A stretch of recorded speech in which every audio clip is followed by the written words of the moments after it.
President Trump signaled at least that he may be willing to negotiate with China on reducing tariffs on Chinese products that are coming into America and our markets here. And the president's comments came after he met with the CEOs of three different retailers, and they warned him of potential empty shelves. They warned him of potential price increases that may be coming very soon because of these tariffs.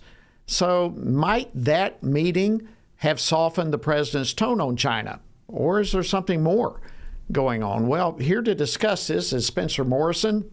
He's the editor-in-chief for the National Economics Editorial and author of Reshore, How Tariffs Will Bring Our Jobs Home and Revive the American Dream.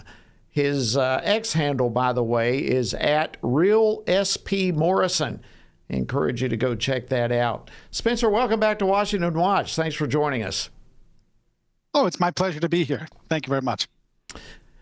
All right, so the Treasury Secretary has remarked that these tariffs are not sustainable. Pretty strong statements coming from him. He actually also predicted a de-escalation with China could be in the very near future. So what do you make of these comments?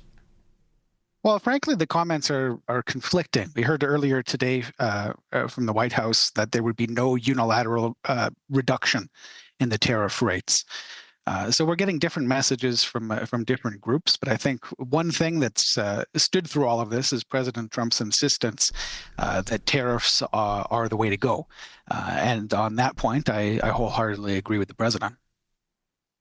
So what about these tariffs? Are they sustainable? Are they unsustainable? It looks like as they keep going up and up and up, like a ping pong match between the United States and China, at some point this does become unsustainable, doesn't it? Well, there's two parts to this question. So tariffs are both an economic tool and they're a political tool. And what President Trump seems to have been doing so far is he's primarily been using tariffs as a political tool to reach a, to get a geopolitical objective met or to pressure other markets to reduce their tariff rates or non-monetary barriers to entry. So tariffs are a political tool, and I think the president is really using them reasonably effectively.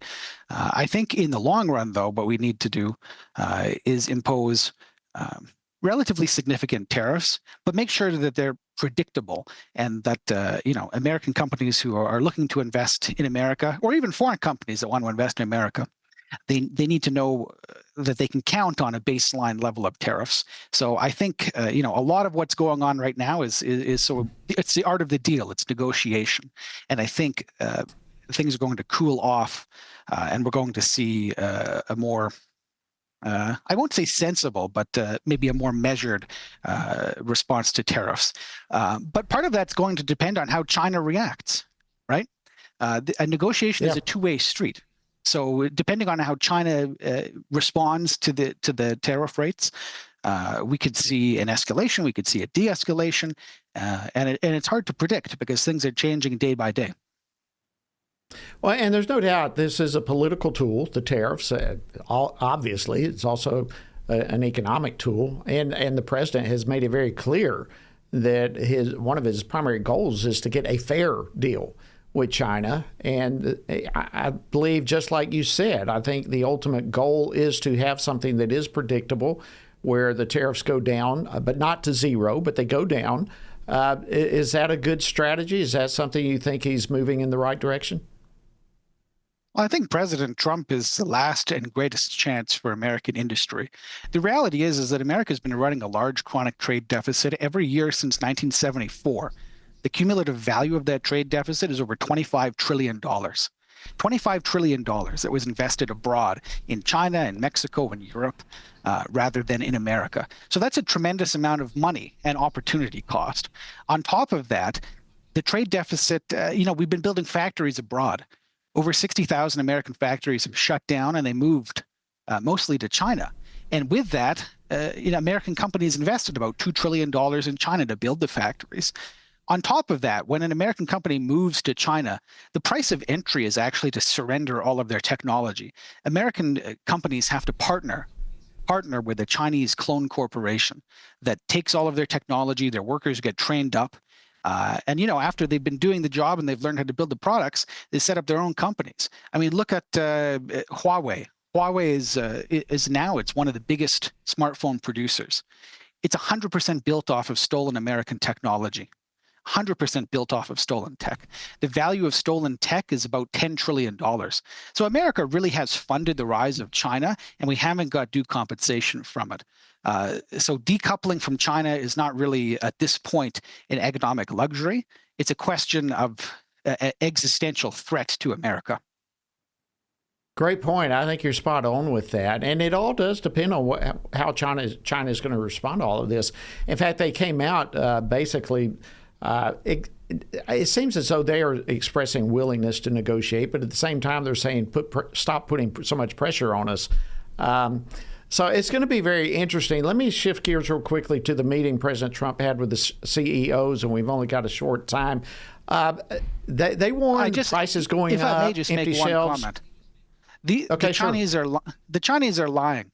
The Chinese are lying. They're not going to honor any agreement. The reality is that the Chinese have broken every single international trade agreement and every provision of every trade agreement because and they've stolen. What they're doing is criminal. It has nothing to do with following the rules. They're literally stealing American technology to the tune of $600 billion a year. The trade deficit with China was $300 billion last year. And on top of that, they stole $600 billion. I mean, these guys are pilfering America to the tune of $1 trillion a year. President Trump needs to impose tariffs, and he needs to deal with with them not as a trade partner, but as a criminal rogue state. Well, certainly that has a lot to do with what he is trying to achieve with getting a fair deal. It would involve all of the things you just mentioned, wouldn't it? I certainly hope so. I think it's very difficult it's tough to have a fair deal with people that don't have any honor. Wow. Great point. Well, listen, unfortunately, Spencer, our time is up. I'd love to have you back and push this a little bit further. But thank you, Spencer Morrison, Editor-in-Chief for the National Economics Editorial. Honor to have you. We appreciate it very much. My pleasure. God bless you.